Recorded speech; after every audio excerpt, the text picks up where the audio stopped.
दरवर्षी शेतकऱ्यांना भारतीय हवामान विभागाच्या अंदाजाची प्रतीक्षा असते.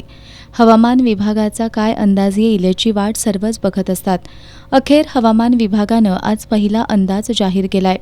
यंदा मान्सून सामान्यपेक्षा अधिक राहणार आहे. 5 जून ते 30 सप्टेंबर दरम्यान 106% पावसाचा अंदाज आहे.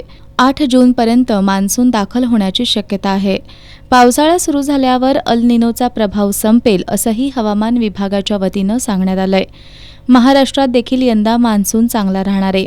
जून ते सप्टेंबर दरम्यान महाराष्ट्रात चांगला पाऊस होईल असं भाकीत हवामान विभागानं वर्तवलंय.